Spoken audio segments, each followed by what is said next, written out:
Just let me know.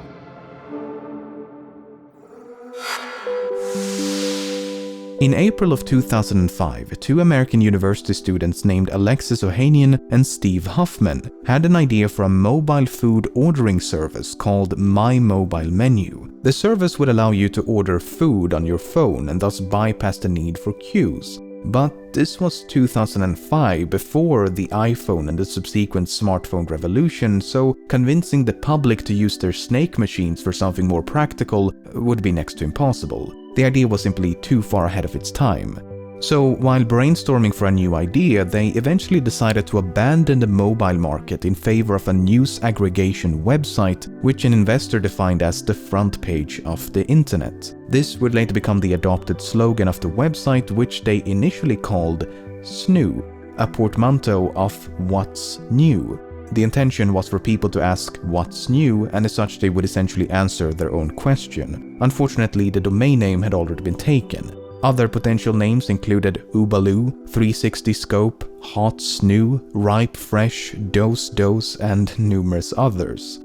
Eventually the name Reddit was suggested by Ohanian, and much like Snoo, Reddit is a portmanteau of Read It, as in I read it on Reddit. The term Snoo was later repurposed as the name for the mascot of the company, except with an alternate spelling. On the 23rd of June 2005, Reddit, along with its fantastic misuse of whitespace, made its debut. The very first post, submitted by Ohanian himself, is titled The Downing Street Memo and remains online to this day. Over the following months, both Ohanian and Huffman created numerous fake accounts in order to populate the desolate website with interesting links to give any unsuspecting visitors the illusion of a thriving online community, much like what Google Plus is doing today. A commenting system would not be implemented until December, and with typical Reddit enthusiasm, the very first comment on the submission announcing the ability to comment is someone complaining about the fact that comments are now a thing. The announcement to allow users to create their own subreddit in March of 2008 provoked an equally enthusiastic response. But now, over a decade later, it is difficult to imagine the website without comments and specialized communities. Throughout the mid to late 2000s, Reddit was in fierce competition with another very similar website known as Dig. Reddit was launched a few months after Dig, but the main features were more or less the same. You could post links, discuss those links, and vote them up or down. For many years, Dig was far more popular than Reddit, but this would all change in August of 2010 when Dig essentially committed suicide by launching a highly controversial redesign, simply known as version 4. The overhaul came after years of scandals and poor decisions and served as the final catalyst for the site's eventual downfall. The redesign removed or stifled many popular features, disproportionately favored advertisers, and alienated its core user base. A few days after implementation, users protested the redesign by flooding the front page with links to the site's competitor, Reddit, triggering a mass migration. Thousands of diggers became Redditors overnight, and they never looked back. Daily visitors fell by 26% in less than a month, and searches for Reddit quickly surpassed that of Dig. Over on Reddit, new accounts skyrocketed, and 5 days after Dig's redesign, 14% of Reddit's total traffic came from Dig. And that's not accounting for direct traffic nor the elderly method of browsing the web.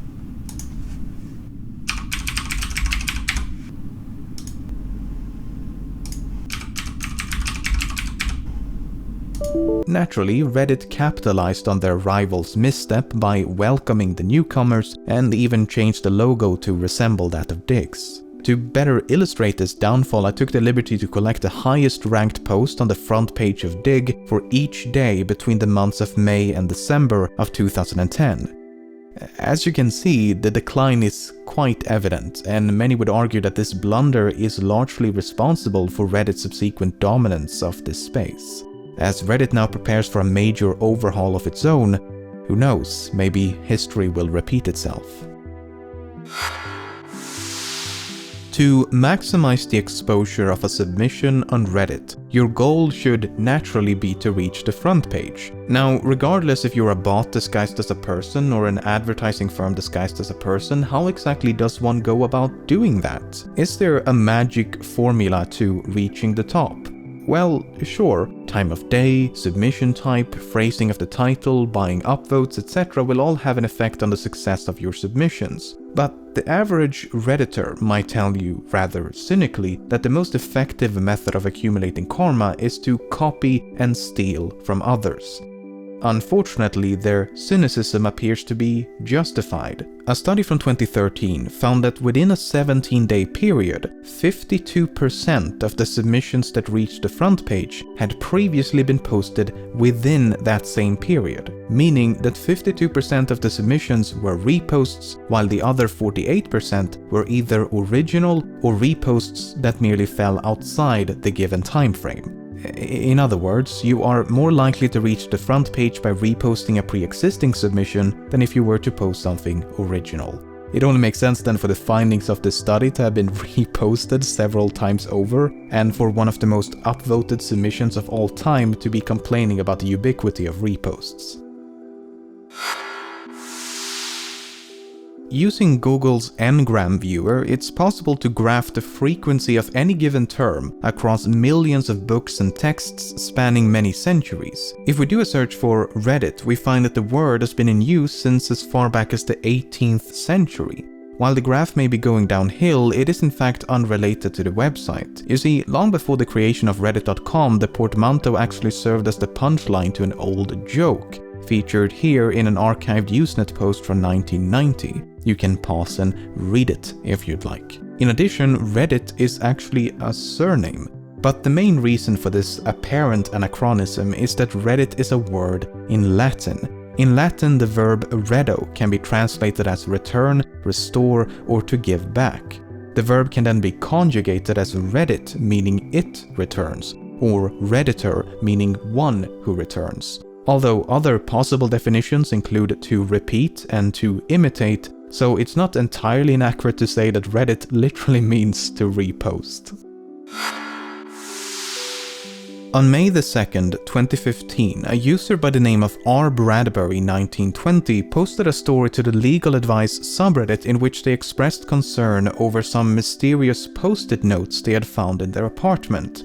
The notes contained information which they had not revealed to anyone else, and they could not remember writing the notes themselves. Initially suspecting their landlord of posting the notes, they consulted Reddit for advice on how to proceed. However, user Kakalak offered an alternative explanation. They suggested that the post-it notes had in fact been written by Bradbury themselves, but that carbon monoxide poisoning could be affecting their memory.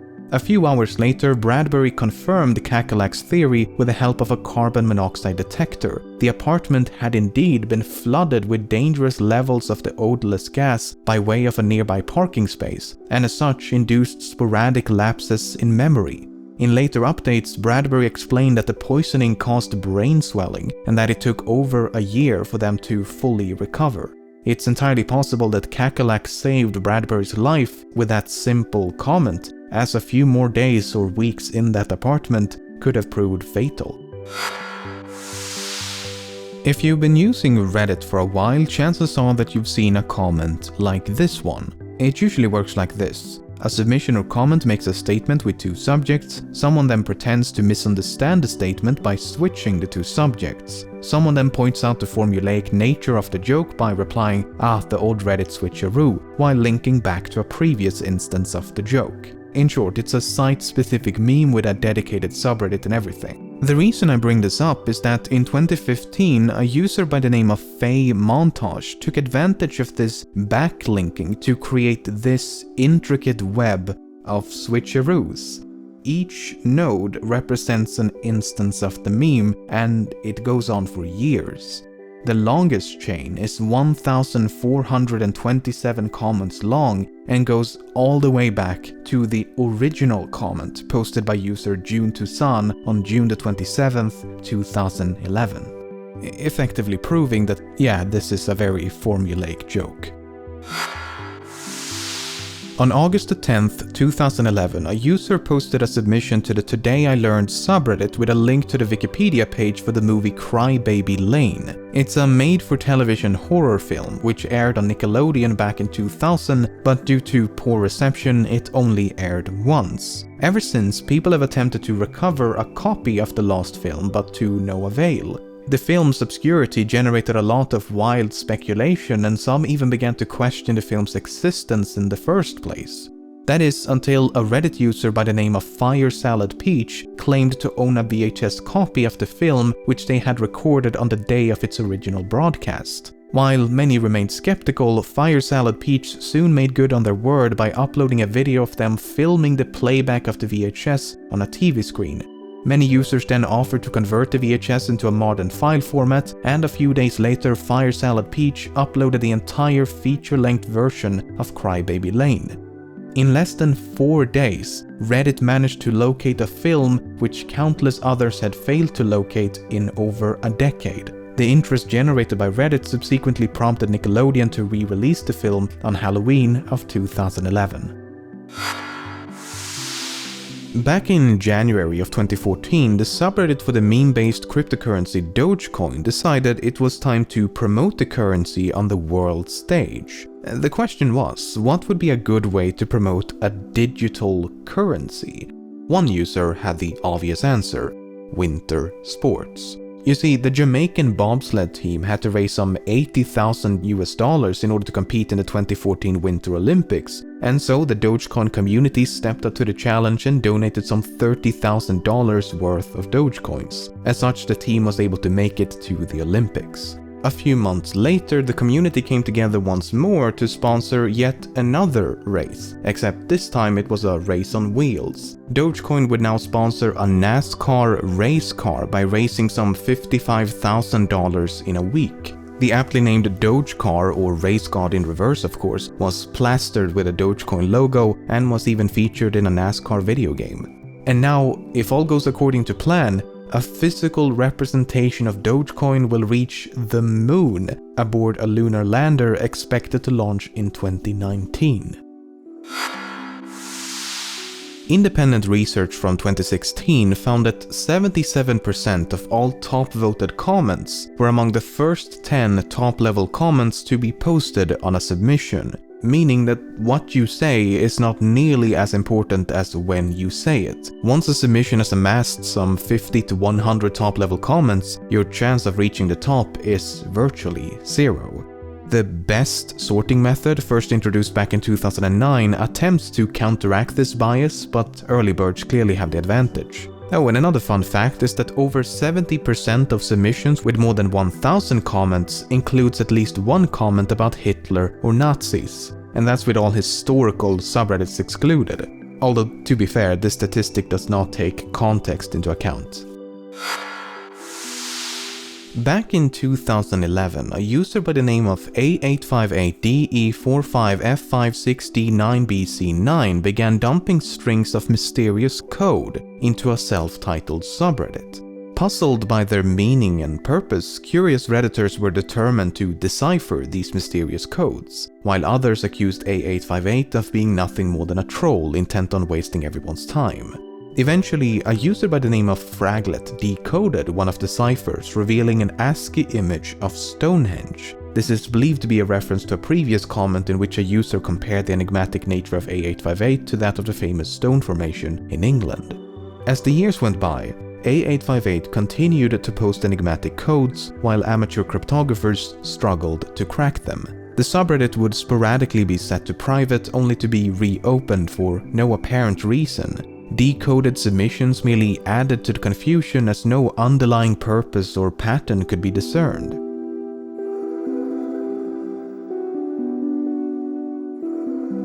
In 2014, A858 posted the same ASCII image of Stonehenge to the Pix subreddit on April Fools. Perhaps this should have been a sign of what was to come. That is, nothing. The A858 subreddit was eventually closed for good, and the associated account was deleted.